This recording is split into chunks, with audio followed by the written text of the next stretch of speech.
In this video, I'll be reviewing what I'm calling the 2018 Niner RKT9 RDO. This is the 4-star build. Now, Niner doesn't really go by model years, but it's 2018, and this is their latest RKT9 RDO. I typically change out my cross-country bike about every 2 years for the reason that I can sell it while it's in really good condition, but also it lets me try the newest technology and keep the content fresh on my YouTube channel. So the bike that I just sold was one that I had about 1 year and 8 months. It was what I think is the 2017 RKT9 RDO. And the frame is the same. The shocks have changed a little bit, and I'm going to show it up close. So this video will be what I call my first look. So this type of video is one where I have not gotten any miles on the bike yet. We're just looking at the bike as it comes, look at some of the components. I'll talk about how it built up, why I went with this particular model, and then I'll move on to some more reviews once I get some time on the bike. The RKT9 that I just sold was also the 4-star build, but it came with Shimano XT instead of SRAM. So let's look at the components first. So this 4-star build comes with SRAM XO. So it's got the XO rear derailleur, the XO cassette. So you've got a 32 front chainring, and then of course the 10 to a 50 in the back, which by the way I used a lot on my GX Eagle on my trail bike up in the mountains, and that 50 tooth really comes in handy. And also going down to a 10, so we really talk a lot about the big top end or the low end gear range for climbing up steep hills, but it's also nice that it goes down to a 10 and not just an 11 in the back, so you really have the ability to carry more speed on the flatter or slightly downhill sections. It's also got a SRAM XO shifter, so I know I like the SRAM shifting. I'm taking a little bit of a gamble with the brakes. So I've talked a lot about SRAM and Shimano brakes in my past few videos, so I'm not going to talk too much about it, but I have been using Shimano brakes on my cross-country bike for quite a number of years. Had some SRAM Juicies and XOs in the past, had some issues, but the guides are a lot better than the past SRAM brakes that I've used.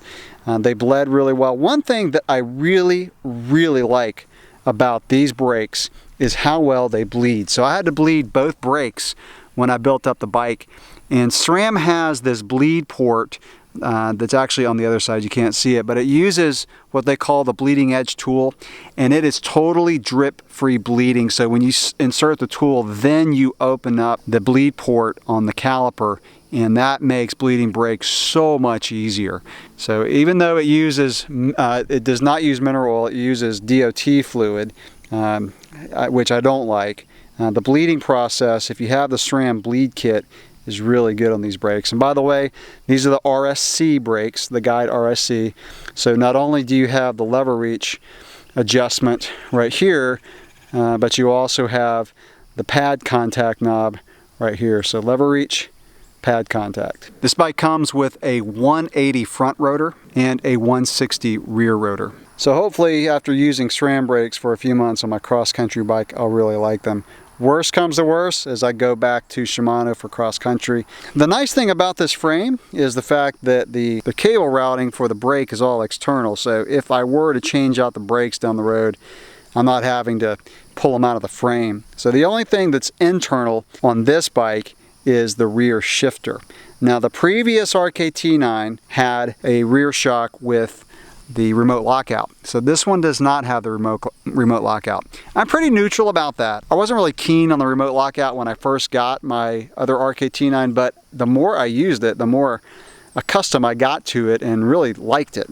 However, I do like the simplicity. So I do a lot of my own maintenance, and it's just nice to not have to worry about another cable to lube. It's a little bit easier to do your air sleeve maintenance without the lockout cable onto the shock. So I'll report back after I do my first review how I like going back to a rear shock on a cross-country bike without the remote lockout. This bike comes with a carbon flat bar made by Niner. It's a good one. It's light, it's stiff. It comes 780. However, I trimmed it down to 760. I've been using the 780 on the Air 9 test bike. I like it. However, the trees we have on our local trails are really tight, and so I knew that I would probably be trimming it down. I didn't want to put the grips and everything on and then have to pull it back off to trim it down. So I went ahead when I was building up the bike and just trimmed it down to 760. And by the way, it's really nice that Niner includes the cutting guide marks on the bar itself with the measurements. So it said 760 here and you cut there. So basically I trimmed 10 millimeters off each side of the bar.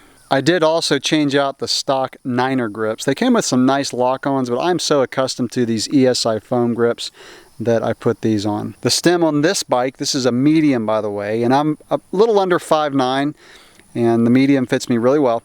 But this is an 80 millimeter stem. The stack's a little high here. I may, after I get used to the stem and conclude that this is a good height, I may trim the fork down just a little bit more. But for right now, I like to include a lot of spacers when I first start riding a bike, just in case I want to raise the stem a little bit. The seat post on this bike is the Niner RDO seat post.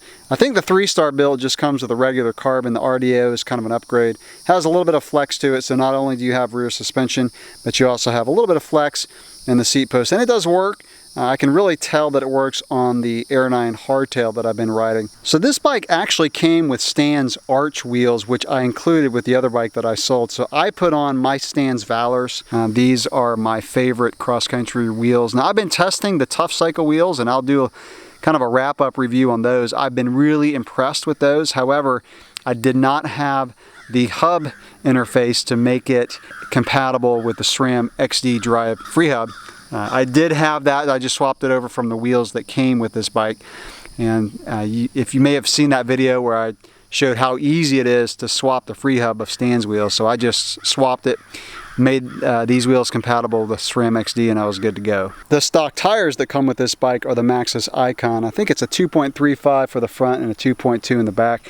I already had these Vittoria Mezcals on these wheels, so I didn't want to take them off. They're real similar actually. It's kind of a rounder profile like the Icons, but when I first start testing this bike, I'll be using the Mezcals. Once these wear out, I'll put the Icons on. The biggest change for this bike over the one I'm coming off of is the fork. So this is a 120 fork, and I said for a couple years I really wish Fox came out with a step cast in the 120, and they finally have this year. And so this is the top end step cast. So it's got the Kashima coating on the stanchion tubes. It's got all the adjustments. It's a Fit 4 damper. And so you'll notice the step cast doesn't come up as high. So in the 100, it comes like way up to here, but on the 120, it's a little lower, which is, I like it because it's going to make it a little bit easier to change the oil and do the maintenance on the fork. Also, this fork is a 34 millimeter stanchion fork. So the 100 was a 32, which I think is appropriate. I mean, once you go up and travel and make the fork longer, and there's more leverage on it and more chance for it to flex. So I think making it in the 34 is a good move by Fox. One thing that's cool about this fork is you can see right there in the label that this is a 29 or 27.5 plus fork. So if I wanted to, I could go with a pretty big tire up to a 3.0 or maybe even a little bit bigger on this bike if I just wanted to make a Franken bike and have a plus tire in the front and a smaller one on the back. But that's pretty cool. So I weighed this fork before I cut the steerer tube with the axle. So with axle, uncut steerer tube, it was 3.81 pounds. So I think that adds about half a pound onto the bike compared to the model that I just came off of with the 100 millimeter Fox step cast. Now what the 120 fork does on this bike is it slackens the head angle out a degree. So my previous RKT9 RDO had a 71 degree head angle. This one has a 70. So I had kind of mixed feelings about the 71. For the most part, I liked it. We have tight trails. That bike handled like a Ferrari. Just super quick, super agile handling.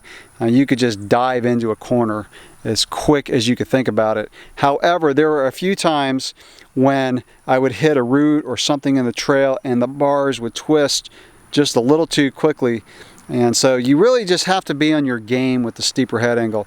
It's just going to make the bike a little bit more stable. So when I do my review, my riding review of the bike, I'll really talk about what I feel the difference is between the 100 and the 120. The bottom bracket, by the way, if you're a gear geek like me, is a press fit 30. I'll conclude the video by talking about weight. So I weighed the frame all by itself before I built it up with the shock was 4.75 pounds. The entire bike, as it sits with the mods I've made, which is basically the grips, the wheels, and the tires, comes in at just under 24 pounds.